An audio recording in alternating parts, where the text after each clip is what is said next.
E aí, pessoal, tudo bem com vocês? Abraço para todos, sejam todos bem-vindos a mais uma aula. Hoje, terça-feira, né? 14 do mês de setembro de 2021. Pois bem, essa aula, a primeira aula de hoje é português. Eu deixei uma atividade ontem para vocês.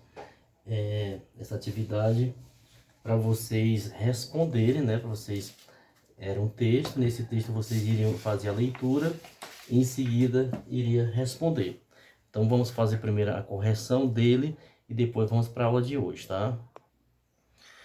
Então, na atividade de ontem tinha o texto, o título do texto era Quando a Ciência Dá Errado, Fracassos de Cientistas Ilustrados. Dizia o seguinte o texto: a gente costuma ouvir notícias de que ciência, quando as pesquisas dão certo, né? Um novo remédio, um novo tratamento, uma nova descoberta, sempre tem um ar de coisa boa, de sucesso. Mas para chegar aos resultados positivos, pesquisadores passam por muitos perrengues e dificuldades que nem sempre são divulgados. Por isso, o ilustrador francês Jean Dornani resolveu lançar um livro que conta esses fracassos da ciência. Ele narra como as coisas acabaram dando errado em expedições e trabalhos de campo que tinham tudo para ser um sucesso. As histórias foram coletadas no Twitter a partir do hashtag #FeedDogFail. Em tradução livre, algo como fracasso do estudo de campo. Tem casos de uma cientista que se grudou em um crocodilo no meio da selva.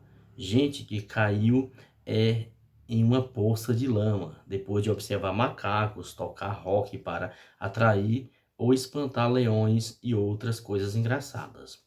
Às vezes não adianta só o cientista se planejar para se organizar e fazer sua parte muito bem feita. A ciência, como a natureza, pode ser imprevisível e apresentar resultados totalmente diferentes do esperado. O livro está disponível para venda em 3 idiomas: francês, inglês e espanhol, e também em versão digital. Que bacana seria se a gente tivesse um livro assim também em português, não é?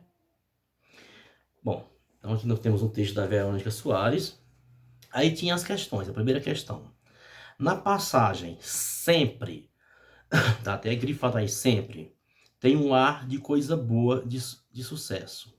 O vocábulo grifado exprime, em relação ao fato mencionado anteriormente do texto, uma circunstância de que, e aí? Sempre tem um ar de coisa boa. E aí? Em que circunstância a palavra sempre aparece aqui? Aí tem as opções lugar, modo e tempo. E a resposta correta, no caso, é tempo, né? Essa palavra sempre está se relacionando ao tempo. Na questão número 2 diz o seguinte: no fragmento, ele narra como as coisas acabaram dando errado em expedições e trabalhos de campo que tinha tudo para ser um sucesso. A autora do texto, vamos lá, ela avalia o livro do ilustrador francês Jean Giordani. Ela cita uma frase do livro do ilustrador francês Jean Giordani, ou ela conta um assunto do livro do ilustrador francês Jean Giordani, desculpa. No caso, ela conta um assunto do livro, portanto, é a terceira opção, a correta aí na questão número 2. Na questão número 3, pergunta o seguinte: no trecho, tem causas de um cientista que se grudou com um crocodilo no meio da selva. O verbo destacado tem sentido. Qual é o verbo destacado? É a palavra tem, né? Então, este verbo destacado tem o sentido de haver, fazer ou acontecer. A resposta correta é haver. Por exemplo, no trecho, tem causas, ou seja, há de haver, houve momentos, né? Então, esse tem ele significa o verbo haver. Questão 4. No fragmento, tocar rock para atrair ou espantar leões, a preposição para, ou a palavra para, ó, para atrair. Então, a preposição para, essa palavrinha aqui chama-se preposição, ela estabelece uma relação de quê? De finalidade. Porque, olha, tocar rock para atrair. Qual a finalidade, né? Ele toca para quê? Em que finalidade ele toca de rock? Então, é a segunda opção, finalidade, da questão 4. Na questão 5, diz o seguinte: muitas vezes não adianta só o cientista se planejar e se organizar e fazer a sua parte muito bem feita. Aí dizia o seguinte: transcreva a parte do texto que justifica a afirmação acima. Então, a resposta eu vou ditar devagarinho aqui, vocês podem depois dar um pause para corrigir. Olha. A ciência, vírgula, como a natureza, vírgula, pode ser imprevisível e apresentar resultados totalmente diferentes do esperado, tá bom? Então, vocês podem dar uma pausa, voltar para fazer essa questão, só repetindo: a ciência, como a natureza, pode ser imprevisível e apresentar resultados totalmente diferentes do esperado. Questão número 6. Na questão número 6, perguntava o seguinte: que bacana seria se a gente tivesse um livro assim também em português. Não? A autora do texto, ela faz o quê? Uma descrição, expõe uma opinião, levanta uma hipótese. É óbvio que ela expõe uma opinião, né? Como seria legal, né? Na minha opinião, seria muito bom se tivesse um livro desse em português, tá? Então, a segunda opção expõe uma opinião. E, finalmente, a questão de número 7. Nessa questão número 7, pergunta o quê? Pergunta o seguinte: a expressão agente usada pela autora no texto é um exemplo de linguagem culta, linguagem formal ou linguagem regional? E a resposta é a linguagem informal. A gente não se fala a gente, né? A gente fala nós, né? Em vez de a gente, falamos nós. Portanto, tá aí a correção desse texto que eu deixei ontem para vocês lá, tá? Para vocês fazerem, beleza? Bom, ontem e hoje vocês estão recebendo essa apostila, que é a segunda apostila de português, tá? Para quem recebeu aí, já está com ela em mãos. É importante lembrar que nós já fizemos a primeira atividade dessa apostila. Quem entrou agora na aula, não sei se já fez, né? Que era o texto 1, o rio passado em cliques. Na aula de hoje, nós vamos fazer essa aqui, ó, é o texto 2. Ó. Na aula de hoje, tá aqui o texto 2. Nesse texto 2, nós temos o seguinte, olha o que diz. O arco e a flecha. Ramfés Trade, de Márcia Schmitz, né, quem escreveu isso aqui. Olha o que diz o texto. Um homem contava vantagens da qualidade de seu arco. Olha meu arco, ele é tão bom que nem preciso de flecha. Outro vangloriava-se da qualidade de sua flecha. Olha minha flecha, ela é tão boa que nem preciso de arco.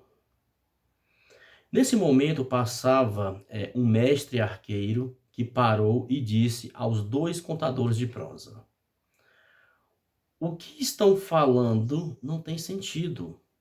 Sem arco, como atirar a flecha? E sem flecha, como atingir o alvo?